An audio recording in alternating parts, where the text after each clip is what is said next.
نحمده ونصلي على رسوله الكريم اما بعد بسم الله الرحمن الرحيم عن ابي بکرۃ رضی اللہ تعالی عنہ عن النبي صلی اللہ تعالی علیہ وآلہ وسلم قال ان الزمان قد استدار كهيئته يوم خلق الله السماوات والارض السنة 12 شهرا منها 4 حرم ثلاث متوالیات ذو القعدہ ذو الحجہ والمحرم هو رجب مضر الذی بین جمادی و شعبان او کما قال علیہ الصلوۃ والسلام۔ انتہائی واجب الاحترام سامعین گرامی، سیدنا ابو بکرہ رضی اللہ تعالیٰ عنہ سے روایت ہے، اللہ کے نبی صلی اللہ تعالیٰ علیہ وآلہ وسلم نے ارشاد فرمایا کہ زمانہ گوم کر اپنی اسی حالت پر آ گیا ہے کہ جس دن تھا زمانہ جب اللہ تبارک و تعالیٰ نے آسمانوں اور زمین کو پیدا فرمایا تھا۔ پھر فرمایا کہ سال کے 12 مہینے ہیں اور ان میں سے 4 مہینے یہ بڑی حرمت والے احترام والے ہیں۔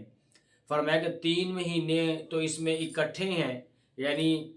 ذوالقعدہ، ذوالحج اور محرم الحرام۔ فرمایا کہ یہ 3 مہینے اکٹھے ہیں، اور چوتھا حرمت والا عزت والا مہینہ وہ رجب المرجب کا مہینہ ہے جو جمادی الثانی اور شعبان ان دونوں کے درمیان میں آتا ہے۔ تو اللہ کے نبی صلی اللہ تعالیٰ علیہ وآلہ وسلم نے جو آنے والا مہینہ ماہ مقدس جسے حج کا مہینہ کہا جاتا ہے، حج کے مہینے کے ابتدائی جو 10 ایام ہیں، جو پہلا عشرہ ہے، اس کے بہت سارے فضائل اللہ کے نبی صلی اللہ علیہ وآلہ وسلم نے ارشاد فرمائے ہیں۔ ان فضائل میں سے پہلی فضیلت ابھی جو میں نے آپ احباب کے سامنے عرض کی ہے، سیدنا ابو بکرہ رضی اللہ تعالی عنہ کے حوالے سے صحیح بخاری کے اندر یہ روایت موجود ہے۔ اور دوسری فضیلت اس مہینے کی یہ ہے کہ عن ابن عباس رضی اللہ تعالی عنہما عن النبی صلی اللہ تعالی علیہ وآلہ وسلم انہ قال ما العمل فی ایام العشر افضل من العمل فی هذه قالوا ولا الجهاد في سبيل الله قال ولا الجهاد إلا رجل خرج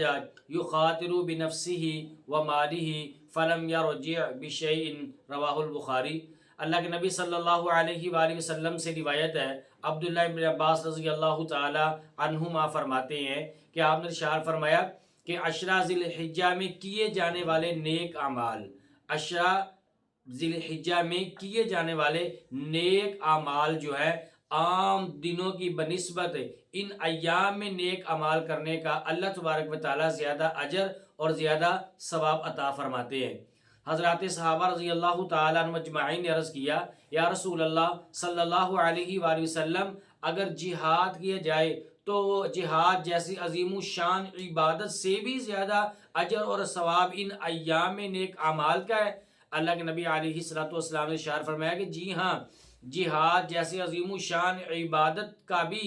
عبادت سے بھی زیادہ اجر و ثواب اس پہلے عشرے کے اندر نیک اعمال کرنے کا ہے۔ پھر آگے آپ علیہ الصلوۃ والسلام نے ارشاد فرمایا الا یہ کہ کوئی شخص اپنے مال اور اپنی جان کے ساتھ اللہ تبارک و تعالیٰ کے راستے میں نکل جاتا ہے اور وہ شخص وہیں پر شہید ہو جاتا ہے، اس کا مرتبہ اور اس کا مقام جو ہے وہ پھر ان ایام میں نیک اعمال کرنے سے زیادہ بڑھ جاتا ہے۔ تو دیکھیں کس قدر فضیلت اللہ کے نبی علیہ الصلوۃ والسلام نے اس ماہ مقدس کی بیان فرمائی ہے۔ تیسری فضیلت اس ماہ مقدس کی یہ ہے کہ اسلام کے بنیادی ارکان میں سے 5واں اہم ترین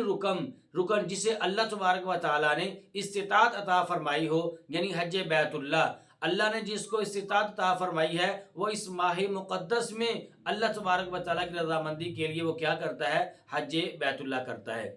اور چوتھی فضیلت اس کی یہ ہے، اللہ کے نبی صلی اللہ علیہ وآلہ وسلم نے ارشاد فرمایا کہ اس ماہ مقدس کی 9ویں تاریخ سے لے کر 9 تاریخ کی فجر کی نماز سے لے کر کے 13ویں کی عصر کی نماز تک جو ہے، ہر نماز کے بعد، ہر فرض نماز کے بعد بآواز بلند جو ہے وہ تکبیرات کہی جاتی ہیں۔ وہ تکبیرات یہ ہیں: اللہ اکبر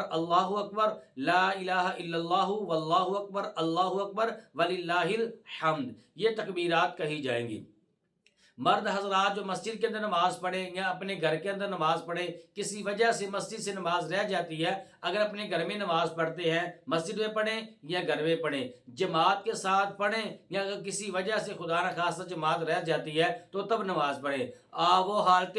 قیام میں ہو یا وہ سفر کی حالت میں ہو، بہر دو صورت جو ہے ہر فرض نماز کے بعد ان ایام میں مرد حضرات ایک مرتبہ اونچی آواز سے فرض نماز کے بعد اللہ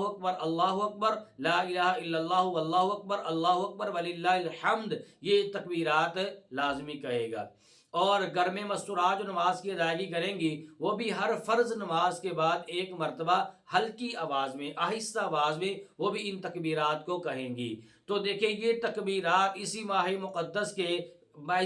مقدس کے ساتھ یہ خاص ہے، اس کے علاوہ اور کسی مہینے میں کسی نماز کے بعد ان تکبیرات کو نہیں کہا جائے گا۔ عزیزان گرامی، پانچویں فضیلت ہے اس ماہ مقدس کی یہ ہے، عن ابی ہریرہ رضی اللہ تعالی عنہ عن النبی صلی اللہ علیہ وآلہ وسلم قال ما من ایام احب الى اللہ تعالی ان يتعبد له فيها من عشر ذی الحجۃ يعدل صیام كل یوم منها بصیام سنۃ وقیام كل لیلۃ منها بقیام لیلۃ القدر او کما قال علیہ الصلوۃ والسلام۔ جامع ترمذی کے اندر یہ روایت موجود ہے، ابو ہریرہ فرماتے ہیں حضور علیہ الصلوۃ والسلام نے یہ بات ارشاد فرمائی، آپ نے فرمایا کہ اللہ تبارک و تعالیٰ کے ہاں عام دنوں کے مقابلے میں عشرہ ذی الحجہ کی عبادت یہ زیادہ محبوب ہے۔ فرمایا عشرہ ذی الحجہ کے ایک دن کا روزہ عام دنوں کے مقابلے میں